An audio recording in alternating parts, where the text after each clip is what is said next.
Class 12 human geography nature and scope को इस video के अंदर कंप्लीट किया गया है। इस वीडियो के अंदर human geography nature and scope की हर एक छोटी से छोटी डिटेल को कवर किया गया है। ये वीडियो आपके अपकमिंग एग्ज़ाम, चाहे वो CUET के हो या फिर आपके बोर्ड के एग्ज़ाम हो, उसमें काफ़ी हेल्पफुल रहने वाली है। तो चलिए शुरू करते हैं। तो सबसे पहले ह्यूमन ज्योग्राफी क्या है। ह्यूमन ज्योग्राफी जो है वो एक रिलेशनशिप है किसके बीच में, हमारा जो फिज़िकल इन्वायरमेंट है और जो ह्यूमन बीइंग है।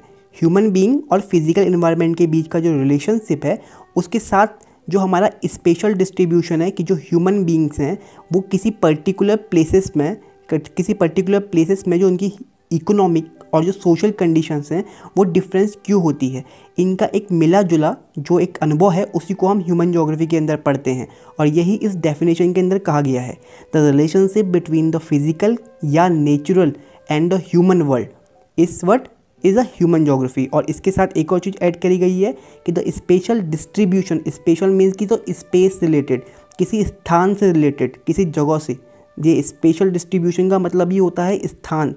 Okay, the special distribution of human phenomena, how they come about, the social and economical differences between different part of world. दुनिया की जो अलग अलग जगह है वहाँ पे जो ह्यूमन बीइंग की जो सोशल कंडीशन होती है, जो इनकी इकोनॉमिक्स होती है, जो उनकी जो वो वहाँ पर काम करते हैं, जो उनकी कंडीशन होती है, रहन सहन होता है, वो डिफरेंट होता है। ठीक है, उन सबको हम इसके अंदर पढ़ते हैं। तो एक एक्यूरेट डेफिनेशन ह्यूमन ज्योग्राफी क्या है अगर एग्जाम में आता है तो ये लिखने के लिए काफ़ी है। इसके बाद जो नेक्स्ट है वो है जो core concern of geography as a discipline, वो क्या है अगर एग्जाम में इससे रिलेटेड भी क्वेश्चन आ सकता है। ये आपके NCERT के अंदर एक इंपॉर्टेंट लाइन है। ये जो छोटी छोटी लाइनें होती हैं जो थोड़ी इंपॉर्टेंट होती हैं, ये आपके MCQ टाइप क्वेश्चन में भी हेल्प करती है और डायरेक्ट आंसर बिल्डिंग में भी करती है। तो क्या ये core concern of geography as a discipline is to understand the earth as home of human being and to study all those element which have sustained them. Human being जो earth है, ऐसा ह्यूमन बीइंग, अर्थ को एक human being समझिए आप। ठीक है, उसको मतलब जो कोर कंसर्न है ज्योग्राफी का एज डिसिप्लिन, वो क्या है कि अर्थ को ऐसा होम ऑफ ह्यूमन बीइंग समझना और स्टडी करना हर उस एलिमेंट को जो अर्थ में ह्यूमन बीइंग को सस्टेन करने में मदद करते हैं। ठीक है, यहाँ पर एक क्वेश्चन बनता है और आ सकता है MCQs में कि the core concern of geography as a discipline is, तो क्या होगा, understanding the earth as home of human being. Okay, इसके बाद क्वेश्चन आ सकता है ड्यूअलिज्म में। ठीक है, कि ज्योग्राफी के अंदर जो ये ड्यूअलिज्म है, ठीक है, ड्यूअलिज्म होता क्या है ज्योग्राफी के अंदर। तो देखो, ड्यूअलिज्म का मतलब क्या है कि कोई एक बात है उसको कहने के दो तरीके। ठीक है, कोई एक बात है उसको कहने के दो तरीके, एक कह रहा है नहीं इस तरीके से होगा, दूसरा कह रहा है नहीं इस तरीके से होगा। ये है आपका ड्यूअलिज्म ज्योग्राफी के अंदर। अब यहाँ पे मोटे मोटे दो एग्जाम्पल दिए हुए हैं ड्यूअलिज्म के। अगर एग्जाम में आता है कि what is dualism, explain with reference to the human geography, ठीक है ना, तो आपको अगर पूछता है एग्जाम में तो आपकी NCERT के अंदर जो गिवन है आपको सिर्फ वही लिखना है। तो क्या लिखना है कि जो geography got subject to dualism and the wide ranging debate started whether geography as a discipline should be, geography as a discipline should be क्या हो सकता है, लॉ मेकिंग या थ्योराइजिंग, इसको हम नोमोथेटिक भी बोल सकते हैं या डिस्क्रिप्टिव आइडियोग्राफी। अब देखो, नोमोथेटिक का मतलब होता है कि एक्यूरेट नॉलेज ज्योग्राफी के अंदर हो। एक ने बोला क्या कि ज्योग्राफी क्या हो, नोमोथेटिक हो, यानी कि उसके अंदर एक एक्यूरेट नॉलेज हो। ठीक है, लॉ मेकिंग हो, थ्योरिटी हो, उसमें एक थ्योरी हो, एक एक्यूरेसी हो। और दूसरे ने बोला नहीं, डिस्क्रिप्टिव हो, कि खाली हम उसके अंदर डिस्क्राइब कर रहे हैं जो भी अर्थ का पार्ट है, हम उसको इसके अंदर लिखें। तो ये क्या है, ये दो अलग अलग सोच है। ठीक है, इसी को हम ड्यूअलिज्म बोलते हैं। दोनों ही अपनी जगह में सही हैं, कोई भी गलत नहीं है, दोनों के अपने अपने तरीके हैं। ठीक है, इसके बाद जो दूसरा बनता है, जो दूसरा ड्यूअलिज्म आया यहाँ पे, वो आया रीजनल या सिस्टमेटिक के अंदर। देखो भाई, रीजनल क्या है, एग्जाम्पल से समझते हैं। जैसे ये पूरी अर्थ है, तो इस पूरी अर्थ को एक साथ रिलेट करते हुए पढ़ना वो होता है आपका सिस्टमेटिक। ठीक है, बट इस अर्थ के एक पार्ट को सपोर्ट करो कि एक राज्य को या एक स्टेट को खाली पढ़ना, वो एक रीजनल स्टडी हो जाएगी। जैसे कुछ लोग बोलते हैं ना कि आप पूरी इंडिया को या पूरे वर्ल्ड को एक छोटे से रीजन से कंपेयर नहीं कर सकते, हर एक रीजन अपने आप में यूनिक होता है। वो लोग सही हैं, वो लोग गलत नहीं है। लेकिन दूसरी तरफ जो लोग बोलते हैं कि नहीं, हमें अर्थ को सिस्टमेटिक तरीके से पढ़ना चाहिए क्योंकि हर एक चीज़ आपस में रिलेट करती है, वो लोग भी सच है, सही है। वो लोग भी गलत नहीं है। तो ये क्या है, दूसरा डुअलिज्म है, रीजनल और सिस्टमेटिक। ठीक है, रीजनल और सिस्टमेटिक, 1 मिनट, रीजनल और सिस्टमेटिक, ये क्या है, ये दूसरा ड्यूअलिज्म है। ज्योग्राफी ऐसा ड्यूअलिज्म आता है तो बहुत सारी तरीके के ड्यूअलिज्म है। पहला कौन सी हो जाएगी, लॉ मेकिंग और डिस्क्रिप्टिव वाली, ठीक है, ये वाली। और दूसरी कौन सी हो जाएगी, ये वाली, रीजनल और सिस्टमेटिक वाली। ठीक है, तो इसको आप डिस्क्राइब कर सकते हैं। लॉ मेकिंग एंड थ्योराइजिंग को क्या बोलते हैं, नोमोथेटिक, ये याद रखना, ये वन वर्ड के लिए इंपॉर्टेंट रहते हैं। आइडियोग्राफिक क्या होती है, डिस्क्रिप्टिव होती है। ठीक है, ये चीज़ें याद होनी चाहिए। ठीक है, इसके बाद कुछ डेफिनेशंस हैं जो ह्यूमन ज्योग्राफी के अंदर गिवन है, और वो डेफिनेशन जो हैं वो आपको याद करनी पड़ेगी और वो करना ज़रूरी भी है। अब जैसे रेडजल के बारे में पूछ सकते हैं, ये एक जोग्राफर थे, तो जो रेडजल थे, रेडजल ने ज्योग्राफी की डेफिनेशन में क्या कहा था, उनने कहा था कि जो ज्योग्राफी है, ह्यूमन ज्योग्राफी क्या है, एक सिस्टमेटिक स्टडी है। क्या है, सिस्टमेटिक स्टडी है, किसमें, रिलेशनशिप में, किसकी, ह्यूमन सोसाइटी और अर्थ सरफेस। अर्थ की जो सरफेस है और जो ह्यूमन सोसाइटी जो वहाँ रह रही है, उनके बीच का जो रिलेशन है और उस रिलेशन की जो सिस्टमेटिक स्टडी है, वो आपकी ह्यूमन ज्योग्राफी है। किसने कहा था, ये रेडजल ने कहा था। अब देखो, इसको बार बार प्रैक्टिस करना पड़ेगा, एक दिन में याद नहीं होगी, बस एक बार देख लेना है और कंटिन्यूसली थोड़ा थोड़ा टाइम बाद इसको देखते रहना है, और 1-2 महीने के अंदर आपको ये डेफिनेशन आपके माइंड में पेस्ट हो जाएगी, छप जाएगी पूरे अच्छे से। इसको रटना नहीं है, समझना है बस, और जब टाइम मिले तब इसको रिवाइज करते जाना है, चाहे PDF से करें या बुक से करें, जहाँ से करना है वहाँ से करिए। ठीक है, इसके बाद जो दूसरी डेफिनेशन है जो बनती है, वो है आपकी क्या, कि जो ह्यूमन ज्योग्राफी है वो है study of changing relationship between the unresting man and unstable earth. हर चीज़ चेंज हो रही है समय के साथ साथ, क्लाइमेट भी चेंज होता है, ज्योग्राफी भी चेंज होती है, टोपोग्राफी भी चेंज होती है, और जो वो अनरेस्टिंग मैन है, जो बदलता हुआ मैन है, और जो बदलती हुई अर्थ है, उनके बीच का जो रिलेशनशिप है वो क्या है, ह्यूमन ज्योग्राफी है। ये किसने कहा था, मैडम एलन सी सैम्पल ने कहा था। ठीक है, ये 2 डेफिनेशन हो गई, ये 2 डेफिनेशन याद करनी है। इसके अलावा जो तीसरी डेफिनेशन जो इंपॉर्टेंट है, जो दी थी ब्लेच ने, ठीक है, तो वो डेफिनेशन याद करनी है आपको, the conception resulting from more systematic knowledge. Systematic knowledge याद रखना, systematic knowledge of the physical laws governing our earth and of the relationship between the living being which inhabit it. ठीक है, फिजिकल लॉस और उसके साथ जो human being inhabit it, जो वहाँ रहते हैं, उनके बीच का जो सिस्टमेटिक नॉलेज है उसको हम क्या बोलते हैं, ह्यूमन ज्योग्राफी बोलते हैं। ये किसने कहा था, ब्लेच ने कहा था। कुछ चीज़ें रटनी पड़ती है, तो इन चीज़ों को भी उसी में काउंट करना कि आपको बार बार पढ़ना पड़ेगा। सारी डेफिनेशन का मतलब एक तरीके से सेम ही है, ह्यूमन बींग और अर्थ के बीच का रिलेशनशिप, बस उसको कहने का तरीका अलग है, और जो वो कहने का तरीका अलग है, उनमें से की चीज़ों को आप नोट कर लेना। इन्हीं में से आएगा एग्जाम में, इससे बाहर से तो आने वाला है नहीं। जैसे रेडजल के लिए आप सिस्टमेटिक स्टडी को याद कर सकते हैं, और systematic study of human society and earth surface को याद कर सकते हैं एक शॉर्टकट के लिए।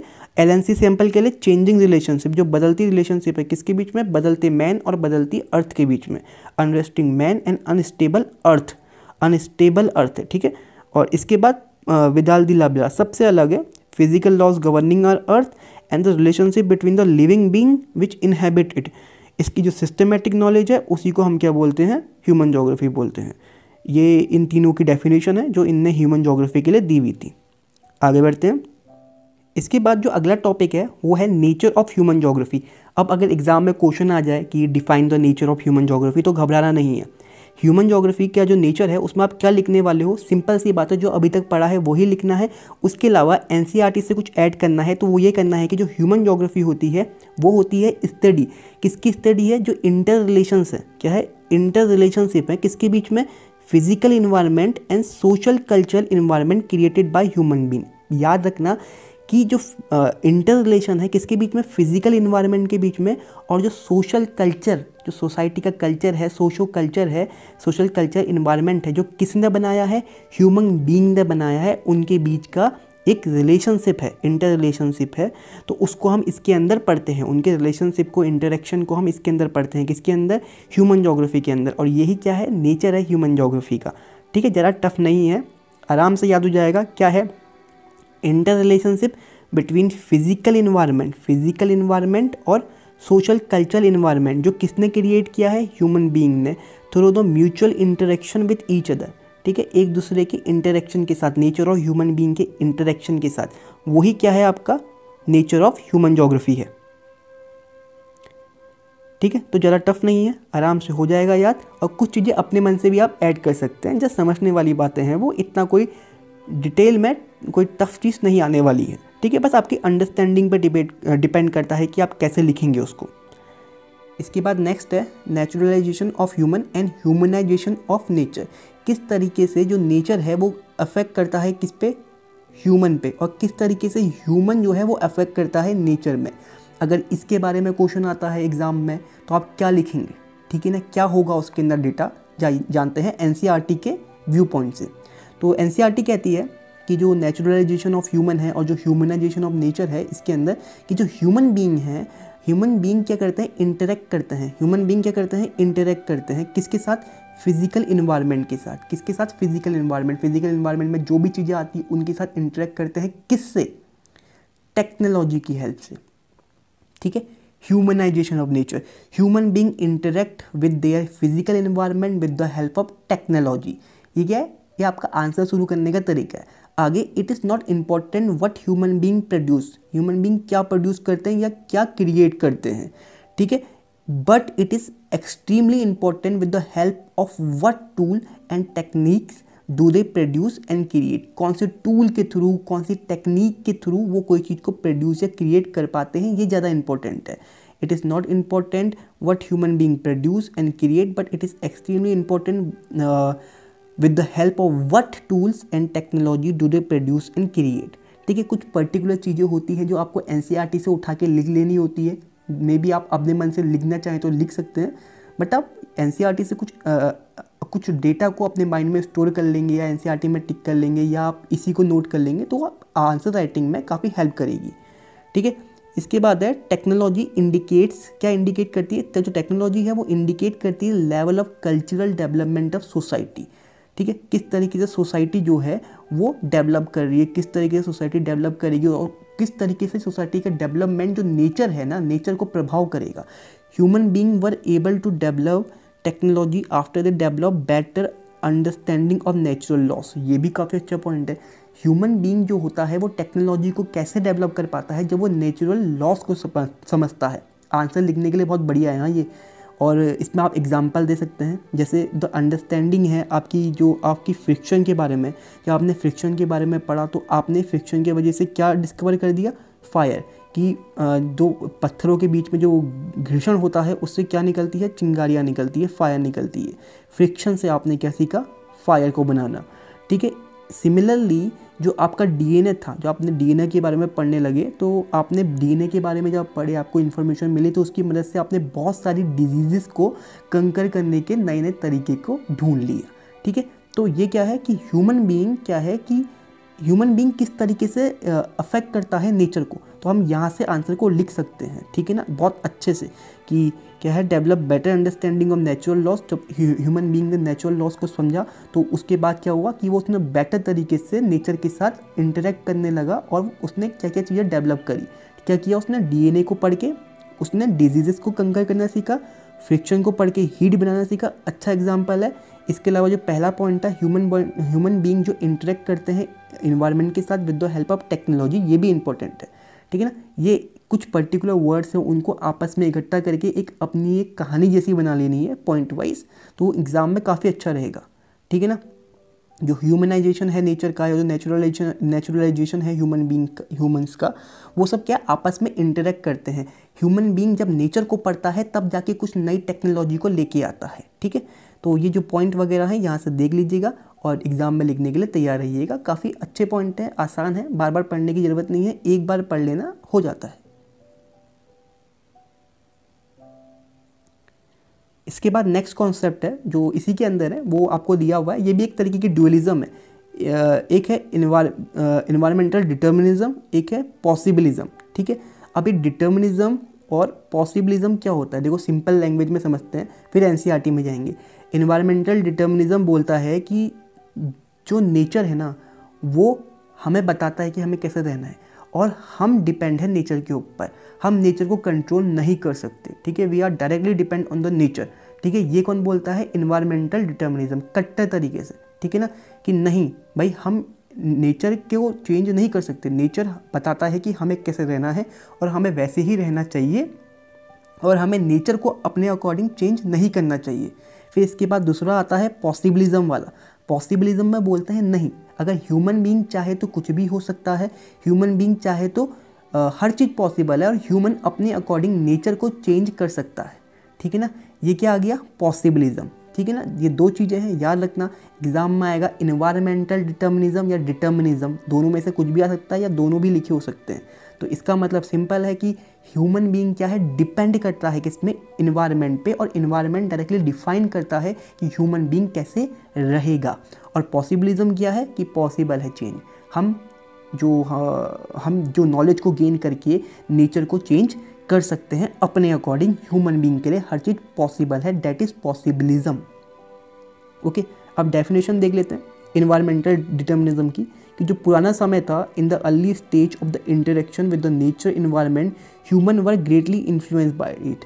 जब नया नया समय था, जब हमने जब सिविलाइजेशन को बनाना सीखा, जब हम धीरे धीरे डेवलप करने लगे, खेती बाड़ी समझे, पहले इंसान तो जंगलों में ही रहता था, वहाँ से बाहर निकला, किस तरीके से उसने सिविलाइजेशन बनाई, तो बहुत डरता था हर एक चीज़ से। तो उस वक्त पे वो चीज़ों के बारे में ज़्यादा जानता नहीं था, तो उस वक्त का समय अलग था, उस समय वो अलग तरीके से इंटरेक्ट करता था, ये चीज़ बताने की कोशिश हो रही है। इसके बाद धीरे धीरे करके इंसान ने क्या किया, अडेप्ट करना शुरू किया नेचर के साथ, वही कहानी जो हम बचपन से सुनते आ रहे हैं, ठीक है ना, नेचर के साथ अडेप्ट करना शुरू किया। फिर this type of interaction between a primitive human society and the strong force of nature was term as environmental determinism, जहाँ पे क्या होता है कि जो नेचर है वो क्या कहता है, डिक्टेट करता है किसको, इंसानों को, कि कैसे आपको रहना है, ठीक है। और जो ये फोर्स है कि रात हो गई सो गए, ठीक है ना, और दिन हुआ काम करने निकल गए, ठीक है ना, तो ये क्या है, ये इन्वायरमेंटल डिटर्मिनिज्म है कि जैसे इन्वायरमेंट रखेगा वैसे रहो भाई, ठीक है। अब यहाँ पे पॉसिबिलिज्म आएगा कि नहीं, पॉसिबिलिज्म है, रात को लाइट जला के भी हम पढ़ सकते हैं, या रात को लाइट जला के हम लोग काम कर सकते हैं वगैरह वगैरह, हम लोग नेचर को अपने अकॉर्डिंग कंट्रोल भी कर रहे हैं, ठीक है। The impact of human activity are created everywhere, ठीक है, human activity created everywhere, health resorts on highlands, ठीक है, और huge urban sprawl field orchard and pastures in the plant plains and rolling hills, port and the coast, ocean routes on the ocean surface and the satellite in the space. ये सब क्या है, ये examples है human being के, जो हमने ports बनाए हैं कोस्ट में, कोस्टल लाइंस में, ठीक है ना। ओशन के अंदर हमने रास्ते ढूंढे हैं, किसके लिए, ओशन के अंदर हमने रास्ते ढूंढे हैं शिप के लिए, वो ये के लिए, ट्रांसपोर्टेशन के लिए, सैटेलाइट जो हमने आसमान तक पहुंचा दी, ये सब किसके एग्जाम्पल है भाई, ये सब एग्जाम्पल है पॉसिबिलिज्म की, कि इंसान के लिए हर चीज़ पॉसिबल है। आज के समय में हमने क्या क्या नहीं कर दिया है, हेल्थ को हमने हाईलैंड तक पहुंचा दिया है, मतलब जो पहाड़ में भी आपको क्या मिलेंगे, हॉस्पिटल वगैरह मिल सकते हैं। अर्बन जो अर्बनाइजेशन है वो बहुत ज़्यादा फैल चुका है, ये सब किसने किया है, ह्यूमन बीइंग ने किया है, ठीक है।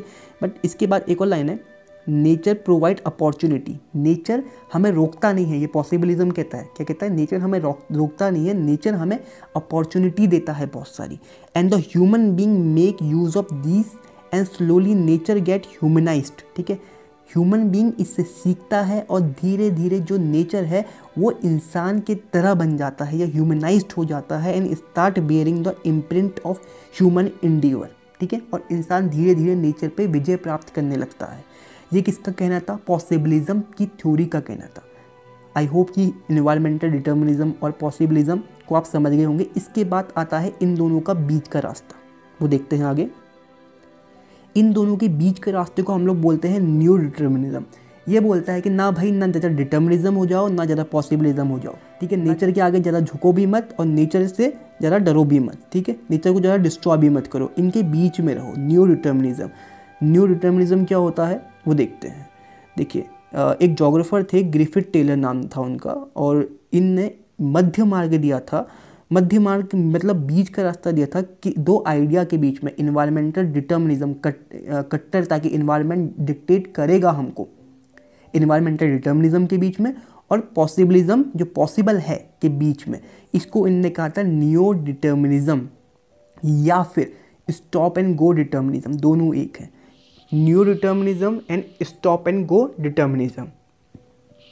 अब ये स्टॉप एंड गो डिटर्मिनिज्म है क्या, सिंपल सी बात है, जो ये नाम है यही है मध्य मार्ग। जब नेचर हावी हो, साइक्लोन आया, भूकंप आया, रुक जाओ, डेवलपमेंट रुक जाएगी। ठीक है, जब साइक्लोन, बाढ़, भयंकर बारिश आ रही है तो इकोनॉमिक एक्टिविटी नहीं हो पाती है, उस वक्त पे सारी चीज़ें रुक जाती है। उस वक्त पे बन जाओ टर्टल, सीधे अपने शेल के अंदर घुस जाओ। बट जब आसमान खुला है, आपके पास अपॉर्चुनिटी है आगे बढ़ने की, सो गो, स्टॉप एंड गो। अपॉर्चुनिटी है तो गो, अपॉर्चुनिटी नहीं है तो स्टॉप हो जाओ। ठीक है, यही क्या है, स्टॉप एंड गो डिटर्मिनिज्म या फिर न्यू डिटर्मिनिज्म किसने दिया था? ग्रिफिथ टेलर ने। ओके, ठीक है, होप कि आप समझ गए होंगे इस चीज़ को। अब इसको एक एग्जाम्पल से समझ लेते हैं। अगर इसके बारे में डीपली आ गया लिखने के लिए तो आप एग्जाम्पल के थ्रू लिख सकते हैं। तो देखते हैं example. Those of you who live in cities, ठीक है, and those who have visited a cities might have seen that traffic is regulated by light on the crossroad. ठीक है, red light means stop, amber light provide a gap between red and green light to get set, and green light means go. The concept so that neither there is a situation of absolute necessity, environmental determinism, nor there is a condition of absolute freedom, possibilism. ठीक है, जैसे आप traffic light को देखते हैं, red होती है, green होती है। ठीक है, रेड लाइट है मतलब खतरा है, जब भी जैसा हमने बोला कि साइक्लोन आ गया, भूकंप आ गया, रेड लाइट है मतलब वो कि रुक जाओ। ठीक है, ग्रीन लाइट मतलब कि आसमान खुला है, मौसम सही है, आप आगे बढ़ सकते हैं, आपके पास अपॉर्चुनिटी है तो रुको मत, आगे बढ़ो। ठीक है, बीच का रास्ते में रहो। जब नेचर बोले आगे बढ़ने के लिए तो बढ़ो, जब नेचर रोके तो रुक जाओ। ठीक है, तो आपको सुननी है किसकी? एनवायरनमेंट की भी। बीच का रास्ता है ना, पूरा कट्टरता से पॉसिबल है, पेड़ वेड़ काट दिए, सबको डिस्ट्रॉय कर दिया, ऐसा भी नहीं, और कम्प्लीटली नेचर के आगे झुक भी नहीं जाना है, क्योंकि इंसान का वजूद ही तब है जब वो डेवलप करे। ठीक है, इसके बाद the new determinism conceptually attempt to bring the balance, nullifying the either or dichotomy. ठीक है, न्यू डिटर्मिनिज्म ने क्या किया था? न्यू डिटर्मिनिज्म क्या करके आया था कि इसने बैलेंस लेके आया था किसके बीच में, कि वो नल खत्म कर दिया था, आइदर या तो होगा या फिर कंप्लीटली डिकोटोमी। देखो, डिकोटोमी और ड्यूलिज्म में छोटा सा अंतर है। जो हमने पहले बोला था ना कि जो इन्वायरमेंटल डिटर्मिनिज्म हो गया या पॉसिबिलिज्म है, ये ड्यूलिज्म है। ड्यूलिज्म नहीं है, ये है डिकोटोमी। ठीक है, डिकोटोमी मतलब कट्टरता, कि ड्यूलिज्म होता है अच्छा, मतलब कि एक इंसान बोल रहा है चीज़ों को आप ऐसे कर सकते हैं, दूसरा बोल रहा है कि ऐसे भी कर सकते हैं। इससे आपको कुछ नई चीज़ें सीखने को मिलती है। ठीक है, कुछ नया वे मिलता है यहाँ पे करने का। ये कट्टरता नहीं होती है, ये समझदारी होती है कि आप एक चीज़ को, कोई इंसान बोल रहा है, दूसरा बोल रहा है कि आप ऐसे भी कर सकते हैं। ये ड्यूअलिज्म है, एक चीज़ को करने के दो तरीके, कि आपको किसी पॉइंट में पहुँचना है, आप राइट से भी पहुँच सकते हैं, लेफ्ट से भी, दोनों सही है। ठीक है, पर डिकोटोमी का मतलब होता है कट्टरता। ठीक है कि नहीं, इस इन्वायरमेंटल डिटर्मिनिज्म मतलब यही सही, पॉसिबिलिज्म मतलब यही सही। ठीक है, बीच का रास्ता ही नहीं है। तो न्यू डिटर्मिनिज्म ने एक बीच का रास्ता निकाला था और उसने आइदर और डिकोटोमी को ख़त्म कर दिया था, नल कर दिया था। ठीक है, पूरा ओके। सो आई थिंक कि इतना जो डेटा है वो लिखने के लिए बहुत हो जाएगा आपके लिए। पॉसिबिलिज्म, डिटर्मिनिज्म और न्यू डिटर्मिनिज्म में काफ़ी कुछ आता है। ग्रिफिथ टेलर का नाम याद रखिएगा। ठीक है, इंपॉर्टेंट है। अब आगे बढ़ते हैं। ठीक है, इसके बाद नेक्स्ट है human geography through corridor of time. अब ये क्या है? अब देखो, कुछ नहीं है, जैसे नाम बता रहा है यहाँ पे कि ह्यूमन ज्योग्राफी किस तरीके से कॉरिडोर, मतलब किस तरीके से डेवलप हुई समय के साथ। कॉरिडोर ऑफ टाइम, टाइम आ गया ना, तो मतलब समय के साथ किस तरीके से ह्यूमन ज्योग्राफी आगे बढ़ी, किस तरीके से ह्यूमन बीइंग पहले प्रिमिटिव थे, पहले मतलब वो प्राचीन जो मानव था वो जंगल में रहता था, किस तरीके से बाहर आया, किस तरीके से लोगों ने पढ़ना शुरू किया, किस तरीके से लोग लड़े, उनने शिप बनाई, एक कंट्री से दूसरी कंट्री जाने लगे, कॉलोनी बनाने लगे, फिर किस तरीके से इंफॉर्मेशन जो थी एक जगह से दूसरी जगह पहुंची, किस तरीके से ये डेवलपमेंट हुआ ह्यूमन ज्योग्राफी का। यही है human geography through the corridor of time. मतलब 5 नंबर का क्वेश्चन है, 2 नंबर तो आप बिना पढ़े ला सकते हैं अगर आपका कॉमन कॉन्सेप्ट इसके अंदर क्लियर है तो human geography through the corridor of time क्या है? The process of adaptation, adjustment and the modification of environment started with the appearance of human being over the surface of earth in different ecological niches। हर अलग अलग ecological conditions में किसी भी समय में हो तो जो ह्यूमन बीइंग ने अडेप्ट किया है, एडजस्ट किया है, मॉडिफाई किया है अपने आप को, तभी हम अभी तक जीवित हैं। वरना कई सारी जो स्पीसीज है वो मर चुकी है। वैसे ही ह्यूमन बीइंग भी मर चुकी होती, लेकिन हमने अपने आप को बदलते हुए इन्वायरमेंट के साथ कंटिन्यूसली बहुत पहले से अडेप्ट किया है।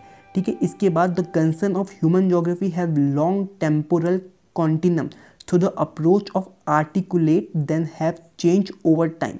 ठीक है, जो कंसर्न होता है ह्यूमन बीइंग का वो समय के साथ टेम्पोरल एक टाइम के साथ क्या होता है चेंज होता है।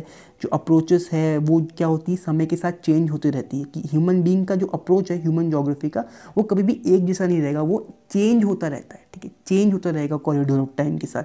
अब इसके आगे थोड़ा एग्जाम्पल देख लेते हैं। तो थोड़े बड़े वर्ड हो गए जैसे temporal time related, temporal continuum, ecological नीच। ठीक है, अब सिंपल लैंग्वेज में समझ लेते हैं जो इसके आगे गिवन है, काफ़ी इजी है, एनसीईआरटी की ही है।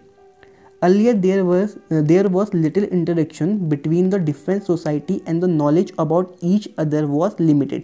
पहले के समय में जो लोग थे वो अलग अलग ट्राइब्स थे, वो अलग अलग लोकेशन में रहते थे और क्या था उनके बीच में जो नॉलेज का जो इंटरचेंज था बहुत कम था। ठीक है, इंटरेक्शन ही उनके बीच में बहुत कम था। बट क्या हुआ after some time travellers explorer कुछ लोगों ने ढूंढना शुरू किया नई जगहों को, वो निकल पड़े वोएग में, तलाश में, शिप बनाई उन लोगों ने, फिर इन्फॉर्मेशन को दूसरी जगह तक पहुंचाया। ठीक है, disseminate information about the area of their visit. ठीक है, navigational skill were not develop and voyages were fraught with dangers. ठीक है, उन्होंने बहुत मुश्किलों का सामना करते हुए वोएग में निकले, समुद्री यात्रा में निकले। ये कुछ वर्ड को याद रखना। ठीक है, जैसे वोएग वगैरह है, कभी कुछ आ जाता है तो ठीक है, जो एनसीईआरटी में जितने भी वर्ड गिवन है उनको मार्क करके उसमें लिख लेना उनके मीनिंग को। इसके बाद क्या हुआ, बहुत मुश्किलों का सामना करते हुए आगे बढ़े। फिर धीरे धीरे लेट 15वीं सेंचुरी तक का हो गया कि वो लोग बहुत ज़्यादा तेज़ी से एक्सप्लोरेशन के लिए निकल चुके थे यूरोप से बाहर को। और जो मिथ्स था दुनिया के बारे में, ठीक है, कि कई लोग समझते थे कि दुनिया चपटी है, या कुछ लोग समझते थे कि जो आबादी है वो इक्वेटर में रहती ही नहीं है। मतलब अलग अलग सोच थी लोगों की उस समय पे, यूरोप के लोगों की, कि वो खाली कहाँ रहती है, एक यूरोप के नेशन के आसपास ही रहती है, बाकी जगहों पे पॉपुलेशन नहीं है, लोग नहीं रहते। तो ये मिथ टूटा लोगों का, मिस्ट्रीज़ जो थी वो सॉल्व होने लगी दूसरी कंट्रीज़ के बारे में। पीपल एक दूसरे से बात करने लगे, कल्चरल इंटरचेंज होने लगा। ठीक है, लोग अपनी लैंग्वेज को दूसरी जगहों पे कॉलोनी बना के थोपने लगे जिस तरीके से अंग्रेज़ों ने किया था। ठीक है ना, जो कॉलोनियल पीरियड स्टार्ट हो गया था। फिर इसके साथ साथ नई जगहों को ढूंढना, उनको अपनी कॉलोनी बनाना। यूरोप के अंदर आप लोग जानते हैं पोर्चुगीज़, फ्रांस, ब्रिटेन, डच, इन सब ने यही काम तो किया था। ठीक है ना, further exploration in order to access resources. बाद में धीरे धीरे जब टेक्नोलॉजी बढ़ी, लोगों को रिसोर्सेज चाहिए थे, पेड़ जैसे रिसोर्सेज हो गए, ठीक है ना, या मिनरल रिसोर्सेज और बाद में, तो इसके लिए लोगों ने नई लोकेशन को ढूंढना शुरू कर दिया। ठीक है ना, उसके लिए बाहर निकले, इन्फॉर्मेशन आगे बढ़ी और धीरे धीरे धीरे करके हम लोग आपस में कनेक्ट हो गए। इसके बाद एक जो लाइन है वो काफ़ी इंपॉर्टेंट है, लास्ट वाली, The intention here is not to present in depth historical account but to make you aware of the process of study development of human geography। यहाँ आपका जो इंटेंशन है इस टॉपिक का वो ये नहीं है कि आपको हिस्टोरिक में बहुत पीछे पहुँचा दिया जाए। ठीक है ना, बहुत कॉमन कॉन्सेप्ट है, बचपन से पढ़ते आ रहे हैं, कुछ भी अलग नहीं है इसमें, अपने अकॉर्डिंग भी आंसर लिख सकते हैं। बट यहाँ पर बस आपको एक सोच देना है कि किस तरीके से ह्यूमन बीइंग क्या है डेवलप हुए होंगे समय के साथ साथ। ठीक है, तो होप कि आपको थोड़ा सा एक सोच मिल गई होगी। इसके बाद आगे बढ़ते हैं। ये एक एनसीईआरटी के अंदर एक कॉलम है, उसके अंदर कुछ इन्फॉर्मेशन गिवन है, वो देख लेते हैं। ठीक है, वेलफेयर और ह्यूमनिस्टिक स्कूल ऑफ थॉट। अब ये welfare of humanistic school of thought क्या नाम भी बता रहा है यार। ये वेलफेयर और ह्यूमनिस्टिक मतलब जो सोचता होगा इंसानों के बारे में, हेल्थ, एजुकेशन, हाउसिंग को इसके अंदर इंक्लूड किया जाता है। सोशल वेलबींग जो पीपल है उनके बारे में इसके अंदर कंसर्न किया जाता है, किसके बारे में, इंसानों की जो वेलबींग है उसके बारे में। ठीक है ना, वेलफेयर और ह्यूमनिस्टिक ज्योग्राफी क्या है, यही है जिसके अंदर इंसानों के वेलबींग के बारे में सोचा जाए। ठीक है, यहाँ पे 3 चीज़ें इंक्लूड करी गई है। ठीक है, हाउसिंग, हेल्थ और एजुकेशन। ठीक है, ये 3 चीज़ें इंक्लूड करी गई है इसके अंदर। ठीक है, और इसके आगे geography has already introduce a paper of geography of social wellbeing in the post graduate curriculum. ठीक है, जब आपका पोस्ट ग्रेजुएट होगा, मास्टर्स में जो होता है, वहाँ पर एक पेपर भी है geography as a social wellbeing करके। ठीक है, तो वेलफेयर और ह्यूमनिस्टिक ज्योग्राफी क्या है अपने अकॉर्डिंग भी लिख सकते हैं, बट ये 3 चीज़ें याद रखना, हाउसिंग, हेल्थ और एजुकेशन इसके अंदर इंक्लूड है। क्या, घर, सेहत और एजुकेशन इसके अंदर इंक्लूड है, ये याद रखना। इसके अलावा इसका जो मेन कंसर्न है वही है जो नाम बता रहा है, सोशल वेलबींग। ठीक है ना, इसका कंसर्न है इस पर। ठीक है, इसके बाद क्वेश्चन में किसने पूछ लिया 2 नंबर का 1 नंबर का कि रेडिकल स्कूल क्या है। भाई रेडिकल स्कूल है जहाँ पे आप बात करते हो पॉवर्टी, डिप्रीविएशन एंड सोशल इनइक्वलिटी की, ठीक है। ये किसने दिया था, कार्ल मार्क्स ने दिया था। मार्क्सिज्म थ्योरी से ही रेडिकलाइजेशन शुरू हुआ था। रेडिकल स्कूल ऑफ थॉट जो एक तरीका है रेडिकल सोचने का, वो आया था। अब क्या होता था ना, जब इंडस्ट्रियलाइजेशन नया नया आया था, तो इंडस्ट्रियलाइजेशन जब नया नया आया था तो उस वक्त पे जो वेजेस थी बहुत कम होती थी एम्प्लॉयज़ की। मैन को अलग वेजेस मिलती थी ज़्यादा, वुमेन को कम मिलती थी। और जो मैन काम करता था 12-12 घंटे तक काम कर रहा है, कोई लिमिट नहीं है, 12, 13, 14 घंटे, ठीक है। एक बिस्तर में 2-2 लोग सो रहे हैं और छुट्टी नहीं मिल रही है उन लोगों को, घर नहीं जा पा रहे हैं, ठीक है। उनकी कंडीशन बहुत बेकार है। लेबर लॉस नाम की चीज़ नहीं थी उस वक्त पे। तो तब कार्ल मार्क्स जैसे लोग सामने आए और उस समय की कंडीशन भी अलग थी, ठीक है ना। आज के समय में हम कार्ल मार्क्स को गलत बोल सकते हैं, बट उस समय की सिचुएशन कंप्लीटली डिफरेंट थी। आज की तरह अच्छे लॉस नहीं थे उस वक्त पे, ठीक है। तो यहाँ पे बात करते हैं रेडिकल स्कूल ऑफ थॉट में किसके बारे में, पॉवर्टी, डिप्रीविएशन, सोशल इनइक्वलिटी के बारे में, ठीक है। अब देखो ना यार, कुछ लोग बहुत अमीर हो गए थे और कुछ लोग बाकी लोगों का एक्सप्लॉइटेशन करके बाकी लोगों को बहुत गरीब कर दिया था, बाकी लोग बहुत गरीब रह गए थे। तो सोशल इनइक्वलिटी होगी ना, तो इसके अंदर हमने उसी चीज़ को पढ़ा हुआ है, जो सोशल प्रॉब्लम्स हैं वगैरह वगैरह, यहाँ पे कैपिटलिज्म से रिलेटेड, क्योंकि मेन प्रॉब्लम कैपिटलिज्म के साथ ही आई थी ना। इंडस्ट्रियलिज्म, कैपिटलिज्म आपस में कनेक्ट करते हैं, ठीक है। तो कार्ल मार्क्स की या रेडिकल स्कूल की लड़ाई किससे थी, कैपिटलिज्म से, याद रखना, ठीक है। ओके, इसके बाद आगे बढ़ते हैं। लास्ट है बिहेवियर स्कूल ऑफ थॉट, ठीक है। अब बिहेवियर स्कूल ऑफ थॉट, नाम में ही हर चीज़ गिवन है, ठीक है। अब बिहेवियर स्कूल ऑफ थॉट किससे रिलेटेड है, ठीक है, लिव्ड एक्सपीरियंसेस से। जो आपके लाइफ एक्सपीरियंसेस होते हैं उसको ये मेन एम्फेसिस करता है। और किस में रिलेटेड है, and also on the perception of space by social category based on the ethnicity, race, religion, ठीक है ना। किसी पर्टिकुलर जगह पे किस तरीके से ह्यूमन का बिहेवियर होता है, कैसे कोई रेस पनपती है, कैसे कोई रिलीजन वहाँ पर आता है। एक थॉट, एक सोचने का तरीका है ये।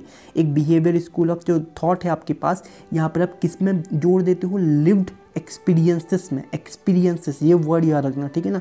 थोड़ा सा इंपॉर्टेंट है, एक बार मार्क कर लेना, ज़रा देखने की ज़रूरत नहीं है, आराम से याद कर लोगे। बिहेवियर स्कूल ऑफ थॉट किस में एम्फेसिस करता है, लिव्ड एक्सपीरियंसेस में। And also let the perception of space by social category based on the ethnicity, race and religion, et cetera et cetera, ठीक है। तो ये 3 चीज़ें जो हैं, ये 3 चीज़ें एक बार अच्छे से याद कर लेना। वेलफेयर हो गया, या रेडिकल स्कूल, और बिहेवियर, ठीक है ना। ये तीनों स्कूल ऑफ थॉट्स को एक बार देख लेना, मतलब ऊपर से, तो ज़्यादा पढ़ने की ज़रूरत नहीं पड़ेगी, आराम से कर लोगे। इसके बाद नेक्स्ट आता है कि जो ह्यूमन बींग्स हैं कि किस स्टेज में कैसे, मतलब ह्यूमन बींग का क्या हुआ था, अप्रोचेस आई थी, जो स्टेजेस हैं ह्यूमन ज्योग्राफी के अंदर, वो एक बार देखना ज़रूरी है। एग्जाम से क्वेश्चन आ सकता है। अब क्वेश्चन कैसे आता है मैं बताता हूँ। यहाँ पर आ सकता है कि अर्ली कॉलोनियल पीरियड, जब कॉलोनीज लोगों यूरोपियन कंट्रीज़ ने बनाना शुरू नहीं किया था या शुरू किया था, तो उसका जो अर्ली फेज था उस वक्त पे क्या हो रहा था। भाई आप खुद सोचो ना, जैसे यूरोप वाले बाहर निकल रहे हैं, वो ये एक में लड़ रहे हैं, वेब से शिप्स बना रहे हैं बड़ी बड़ी, अलग अलग कंट्रीज़ में अपने लोगों को भेज रहे हैं व्यापार के लिए या अलग अलग चीज़ों के लिए। तो क्या हुआ था, अर्ली कॉलोनियल पीरियड में स्टार्टिंग में एक्सप्लोरेशन एंड डिस्क्रिप्शन, नई नई चीज़ों को एक्सप्लोर किया गया, डिस्क्रिप्शन हुआ उन चीज़ों का, ठीक है ना। अब इसको ब्रॉडली बताना पड़ेगा इसके बारे में, तो ये लाइन है बहुत शानदार सी, पढ़ लेना है इसको, ज़्यादा मुश्किल नहीं है। Imperial and trade interacts promoted the discovery and exploration of new area and encyclopedia description the area formed an important aspect of geographical account।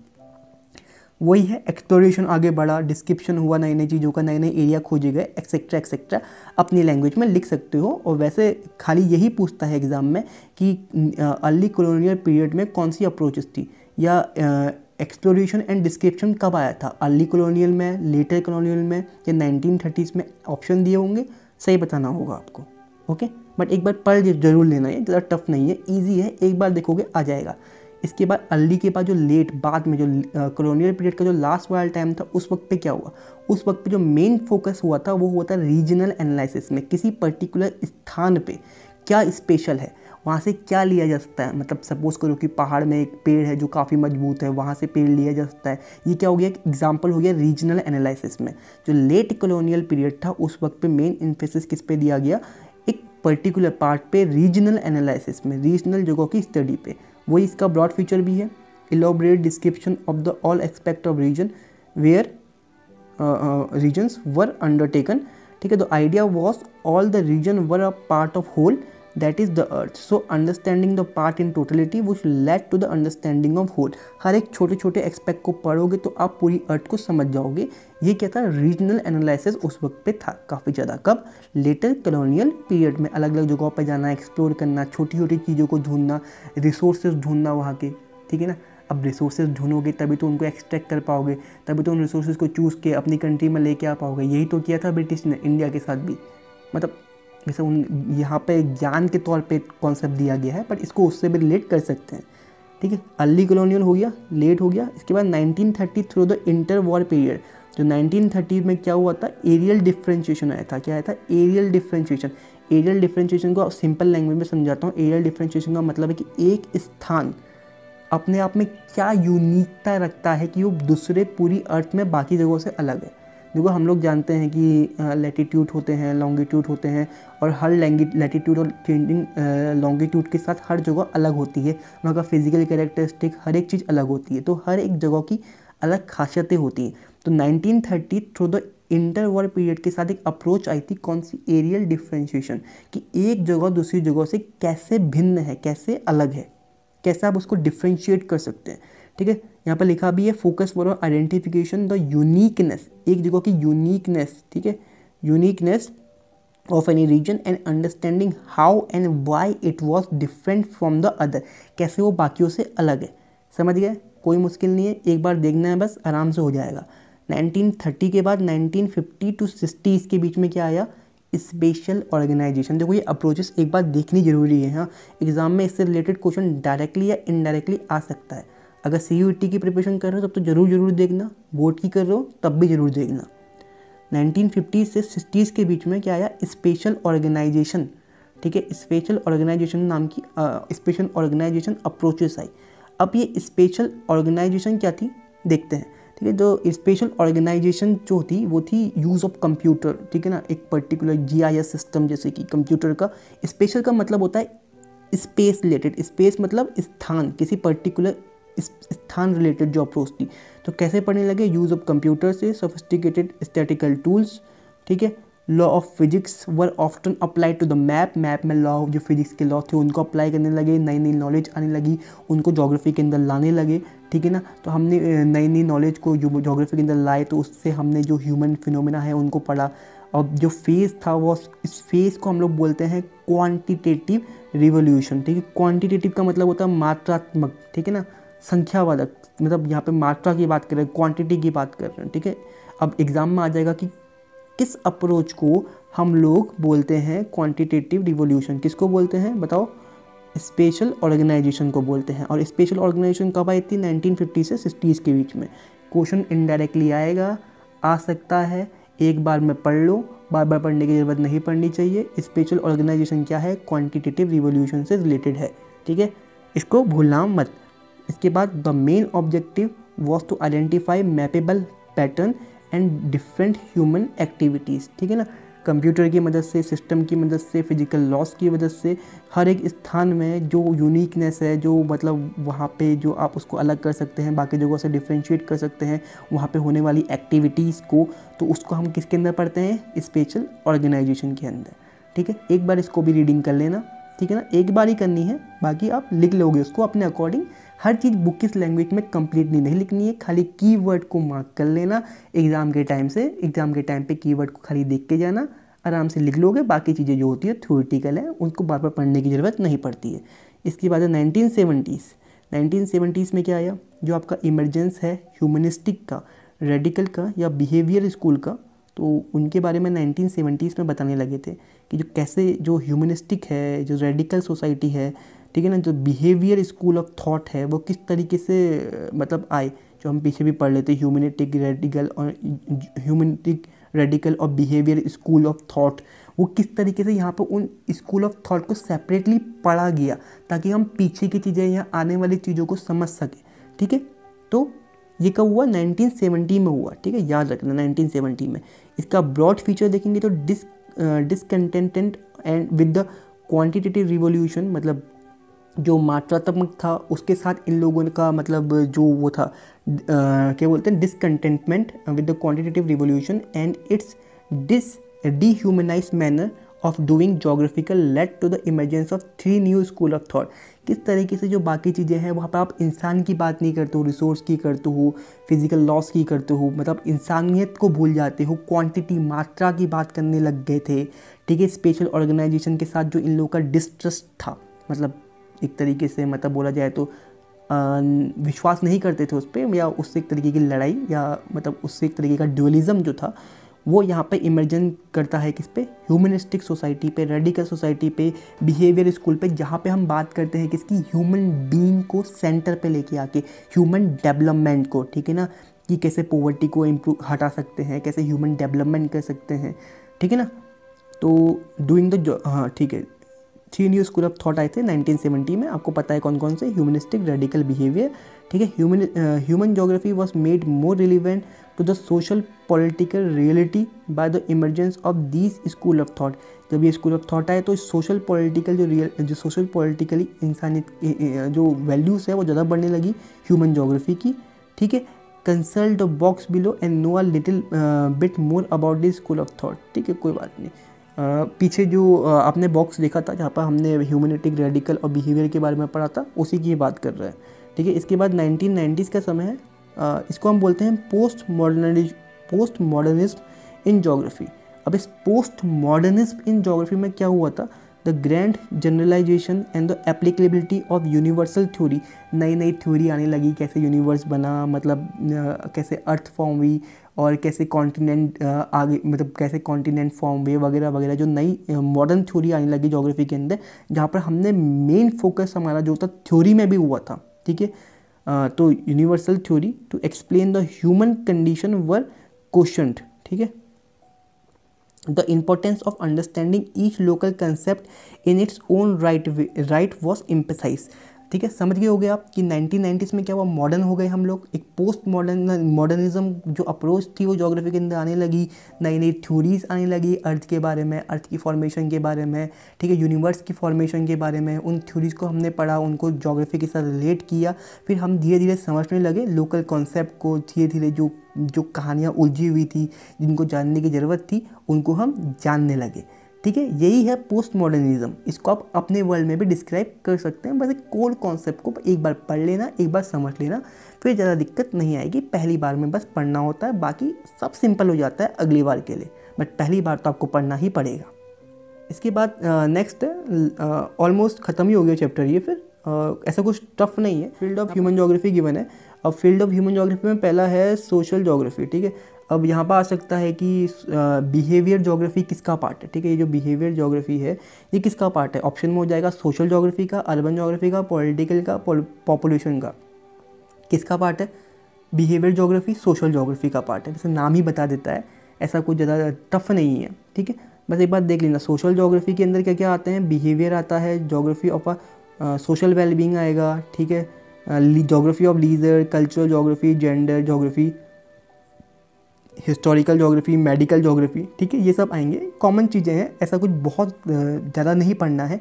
और सबसे सिंपल क्या होता है ना, जिनके अंदर कम गिवन है वो पढ़ लो। अर्बन ज्योग्राफी के अंदर अर्बन स्टडी एंड प्लानिंग, कुछ नहीं पढ़ना, नाम में लिखा है, ठीक है। पॉलिटिकल ज्योग्राफी के अंदर क्या आएगा, इलेक्टोरल ज्योग्राफी, ठीक है ना, ये पढ़ सकते हो, ठीक है। और दूसरा मिलिट्री ज्योग्राफी किसके अंदर आती है, ये सोशल के अंदर मत कर देना, मिलिट्री ज्योग्राफी भी पॉलिटिकल ज्योग्राफी के अंदर आती है।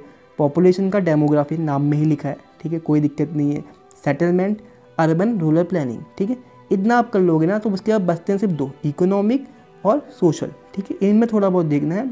इकोनॉमिक बहुत आसान है, देखो भाई, रिसोर्स किस में देखेंगे हम लोग, इकोनॉमी में एग्रीकल्चर, इकोनॉमी में इंडस्ट्रीज, इकोनॉमी में मार्केटिंग, इकोनॉमी में टूरिज्म, इकोनॉमी में इंटरनेशनल ट्रेड, इकोनॉमी में, तो इकोनॉमी भी हो जाएगी। वैसे ही सोशल ज्योग्राफी बचती है लास्ट में, तो वो देख लेना, ठीक है। Behaviour, social wellbeing, geography of leisure, cultural, gender, historical, medical, ठीक है, इतना देख लोगे। इसके बाद जो फाइनल इतना देखना क्या है, एक बार देख लेना, याद हो जाएगा, ठीक है। इसको तो कोई पढ़ता ही नहीं है, ऐसा कुछ स्पेशल मेहनत नहीं करनी है, बस एक दो एग्जाम्पल याद कर लेना, ठीक है, तो वो भी हो जाते हैं, ठीक है। और ऑप्शन बेस्ड ही क्वेश्चन आते हैं मोस्टली इससे, बाकी वैसे कोई क्वेश्चन आते नहीं हैं, तो ऑप्शन बेस्ड क्वेश्चन भी हो जाते हैं इससे, नाम पढ़ के ही हो जाते हैं, बट एक बार पढ़ के चले जाना तो आपकी 100% चांस हो जाएंगे इससे कोई भी क्वेश्चन आ जाए मार्क्स गेन करने के लिए, ठीक है। तो जो थोड़ा बहुत देखना है वो ये देखना है कि बिहेवियर ज्योग्राफी का जो इंटरफेस है, सिस्टर डिसिप्लिन है, वो क्या है, साइकोलॉजी। बिहेवियर ज्योग्राफी का क्या है, साइकोलॉजी, ठीक है। ज्योग्राफी ऑफ सोशल वेलबींग का क्या है, वेलफेयर इकोनॉमी, ठीक है ना। वेलफेयर इकोनॉमी किसका सिस्टर डिसिप्लिन है, सोशल वेलबींग का। ज्योग्राफी ऑफ लीजर किसके अंदर पढ़ते हैं हम लोग, के अंदर क्या पढ़ते हैं, सोशोलॉजी पढ़ते हैं। कल्चरल ज्योग्राफी के अंदर एंथ्रोपोलॉजी, ठीक है। जेंडर ज्योग्राफी के अंदर सोशोलॉजी, एंथ्रोपोलॉजी, वुमन स्टडी पढ़ते हैं।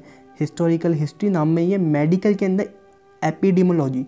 अब देखो ये क्वेश्चन आ सकते हैं और आए भी हैं कि एपिडेमोलॉजी जो सिस्टर डिसिप्लिन है वो किसका है, किस सब फील्ड का है, किसका है, तो मेडिकल ज्योग्राफी के अंदर क्या आता है, एपिडेमोलॉजी। ये क्वेश्चन आ सकते हैं डायरेक्टली, ठीक है। बाकी जो ये नीचे हैं रिसोर्सेज का, रिसोर्स इकोनॉमी, ये तो सब सिंपल ही है, नाम ही है। बस एक दो हैं जो थोड़ा टफ है, जैसे लीजर किसके अंदर है, सोशोलॉजी। एक बार देखना पड़ेगा फिर नहीं देखना पड़ेगा, ठीक है। एपिडेमोलॉजी, मेडिकल ज्योग्राफी, ऐसे एक दो चीज़ें हैं बस जिनको एक दो बार देखना है। बिहेवियर ज्योग्राफी, साइकोलॉजी, बाकी सब आसान है। बाकी सब में ऐसा कुछ स्पेशल टाइम लगाने की ज़रूरत नहीं है, आराम से हो जाएगा। इसके बाद एक्सरसाइज है। एक्सरसाइज के कुछ क्वेश्चंस देख लेते हैं। पहला है MCQs वाला, विच one of the following statement does not describe the geography, ठीक है। कौन सा ज्योग्राफी को डिस्क्राइब नहीं कर रहा है। पहला है एन इंटीग्रेटेड डिसिप्लिन, ज्योग्राफी है, ऑफ कोर्स है, ठीक है। Study of inter relationship between human and environment, starting में पढ़ा था, ये भी है। Subject to dualism, dualism geography के अंदर है, बिल्कुल है। लास्ट बच गया क्या, not relevant in the present time. अब भाई क्यों नहीं है, नाम में ही लिखा है, ये गलत है, ठीक है। कौन सा डिस्क्राइब नहीं कर रहा है ज्योग्राफी को, ऑप्शन डी, ठीक है ना, ऑप्शन डी वाला डिस्क्राइब नहीं कर रहा है। ये आंसर को आपको टिक मार देना है, ठीक है। इसके बाद दूसरा है क्या, विच one of the following is not a source of geographical information. Geographical information का क्या सोर्स नहीं है, तो हम देख लेते हैं पहले क्या सोर्स है। ट्रैवलर अकाउंट, जो लोग ट्रैवल करे थे, जो उनने डाटा अपने पास स्टोर किया या जो लेके आए, क्या वो हमें ज्योग्राफिकल इन्फॉर्मेशन देता है, बिल्कुल देता है, तो नॉट तो नहीं होगा ये, ठीक है।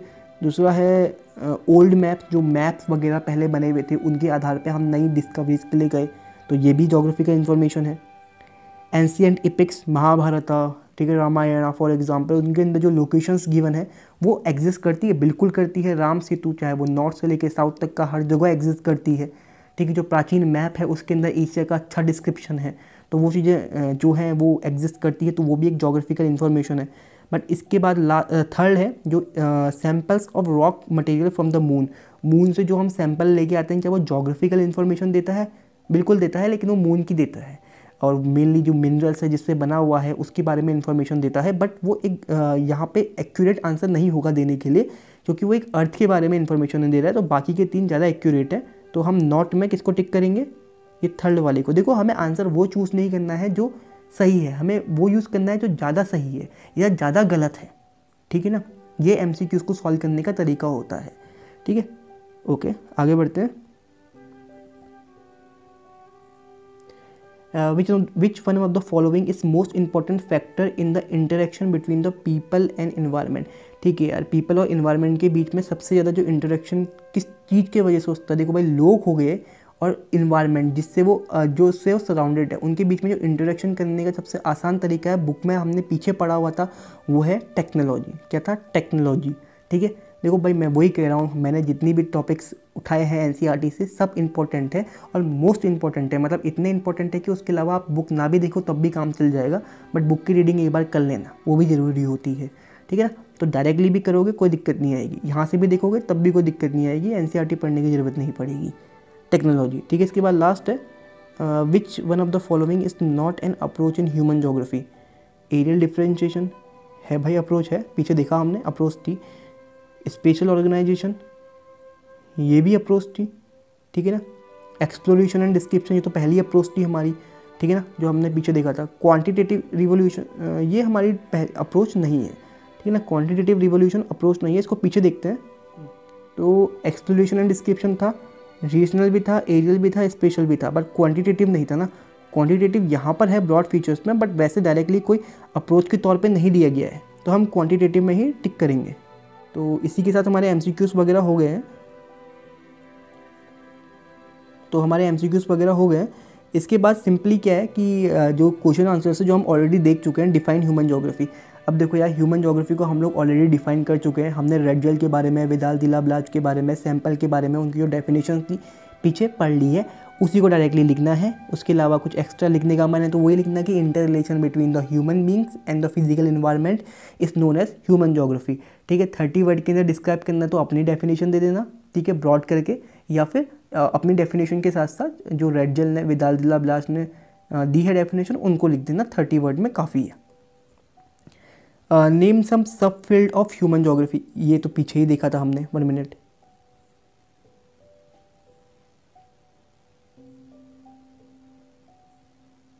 ठीक है, सब फील्ड्स ऑफ ह्यूमन ज्योग्राफी, ये सब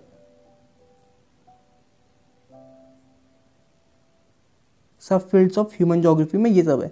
ठीक है, ये आपका फील्ड हो जाएगा, ये उसके सब फील्ड हो जाएंगे। ठीक है, एक थोड़े बहुत एग्जांपल देना, जैसे सोशल ज्योग्राफी के एग्जांपल देना, बिहेवियर हो गया, geography of leisure, cultural geography, और फिर इकोनॉमिक ज्योग्राफी के एग्जांपल देना, geography of resource, agriculture, industry, marketing, tourism, international trade वगैरह, ये एग्जांपल्स आप दे सकते हैं उसके अंदर, जितने भी याद आ रहे हैं, मतलब इसी को देना है, कुछ एक्स्ट्रा नहीं करना है। जो भी चीज़ एनसीईआरटी के अंदर है, कुछ भी बाहर से नहीं आने वाला है, सब यहीं सही आएगा। ठीक है, इसके बाद लास्ट है how is human geography related with the social science. किस तरीके से जो ह्यूमन ज्योग्राफी है, ह्यूमन ज्योग्राफी वो रिलेट करती है सोशल साइंस के साथ। अब देखो, इस क्वेश्चन के आंसर देने के बहुत तरीके हैं, पीछे जितना भी मटेरियल था उसमें से कुछ उठा सकते हो आंसर देने के लिए, बट सोशल साइंस के साथ कैसे रिलेट करता है ह्यूमन बीइंग ज्योग्राफी जो है, तो ह्यूमन ज्योग्राफी किस तरीके से रिलेट करता है वो आप बता सकते हो। कैसे, मैं बताता हूँ। ठीक है, 1 मिनट। क्योंकि जैसे ह्यूमन ज्योग्राफी है, ह्यूमन ज्योग्राफी के अंदर एक होता है इकोनॉमिक ज्योग्राफी। ठीक है, इकोनॉमिक ज्योग्राफी सोशल साइंस में इकोनॉमिक का अंडर भी आ जाता है, जिसमें आप प्राइमरी एक्टिविटी, सेकेंडरी, टर्शरी वगैरह पढ़ते हैं। ठीक है ना, ये आप बता सकते हैं। आगे आप पढ़ेंगे, इस बुक में आगे जाएंगे तो यहाँ पर ये चैप्टर्स के अंदर आएंगे, primary activity, secondary activity, tertiary activity. तो जो हम ज्योग्राफी को डीपली पढ़ते हैं, हम समझते हैं ज्योग्राफी को, तो हम उसके साथ साथ क्या डेवलप करते हैं, इकोनॉमिक सोच को डेवलप करते हैं। ठीक है, तो इकोनॉमिक सोच को डेवलप करते हैं। इस तरीके से ज्योग्राफी क्या है, इकोनॉमी से रिलेट करता है। इकोनॉमिक के अंदर हम ज्योग्राफी के अंदर हम पॉलिटिक्स को भी पढ़ते हैं। ठीक है ना, पॉलिटिकल ज्योग्राफी बोलते हैं। तो जब हम पॉलिटिकल ज्योग्राफी बोलते हैं तो पॉलिटिकल ज्योग्राफी को पढ़ते हैं, कुछ नेचुरल फोर्स को पढ़ते हैं जो गवर्न करते हैं ह्यूमन बींग्स को, तो पॉलिटिकल ज्योग्राफी में भी काम आ जाता है। ठीक है, कुछ हिस्टोरिकल फैक्ट भी पढ़ते हैं हम ज्योग्राफी के अंदर, तो वो हिस्ट्री से भी रिलेटेड हो जाता है। तो वो हर एक सब्जेक्ट से रिलेटेड हो जाता है ज्योग्राफी। जहाँ फिजिकल ज्योग्राफी 11th पे पढ़ी थी आपने, ठीक है, अर्थ के रोटेशन के बारे में, कोरिलेस फोर्स के बारे में, तो वो जो है अर्थ साइंस से यानी फिजिक्स से भी रिलेटेड हो जाता है। ठीक है, तो इस तरीके से ज्योग्राफी जो है वो हर एक सब्जेक्ट से रिलेट करता ही करता है। इसको आप अपने वर्ल्ड में आंसर को देने की कोशिश करना, मतलब बुकिश लैंग्वेज से थोड़ा सा हट के, बाकी बुक से भी देना है तो कोई दिक्कत नहीं है, आपकी मर्जी है। इसके अलावा explain the naturalisation of humans, यार पीछे पूरा दे रखा है हमने, पीछे पूरा पढ़ रखा है नेचुरलाइजेशन ऑफ ह्यूमंस क्या था, कि किस तरीके से ह्यूमन जो है वो नेचर पे अफेक्ट करते हैं या नेचर जो है ह्यूमन पे अफेक्ट कर सकता है। तो नेचुरलाइजेशन ऑफ ह्यूमन पे हमने पूरा पढ़ा हुआ था, कोई स्पेशल पढ़ने की ज़रूरत नहीं है, अलग से पीछे से ही आंसर कर सकते हैं आप। इसके अलावा right a note on the scope of human geography. जो स्कोप है, देखो भाई, स्कोप में आप ये नाम सुनकर डर मत जाना। स्कोप ऑफ ह्यूमन ज्योग्राफी के अंदर कुछ नहीं करना है आपको, ह्यूमन ज्योग्राफी के बारे में थोड़ा बहुत एक्सप्लेन करना है, कुछ चीज़ें जो आपको याद आ रही है यहाँ से ह्यूमन ज्योग्राफी के बारे में, कि ह्यूमन ज्योग्राफी किस तरीके से आगे बढ़ी। ठीक है ना, किस तरीके से उसके अंदर सब फील्ड आते हैं, डिफरेंट अप्रोचेस आती है, क्या क्या चीज़ें आप उसके अंदर पढ़ते हो, जितना भी सब कुछ है वो आपको यहाँ पे डिस्क्राइब करना है। यानी कि अभी तक जो भी आपने पढ़ लिया है बुक के अंदर, उसको आपको अपनी लैंग्वेज में डिस्क्राइब करना है। यही है स्कोप ऑफ ह्यूमन ज्योग्राफी। जितना भी पढ़ रखा है, जहाँ भी जाएंगे, जिस टीचर से भी पूछेंगे, वो आपको अपने तरीके से आंसर बताएंगे, लेकिन आपको शुरुआत से जाना है, इंटर रिलेशन से, ड्यूलिज्म से, अप्रोचेस से, लास्ट में सब फील्ड तक का हर एक चीज़ को थोड़ा थोड़ा समझाने की कोशिश करनी है। बस ध्यान रखें कि इतना ही लिखे जो 150 वर्ड्स के अंदर आ जाए, उससे ज़्यादा ना लिखे।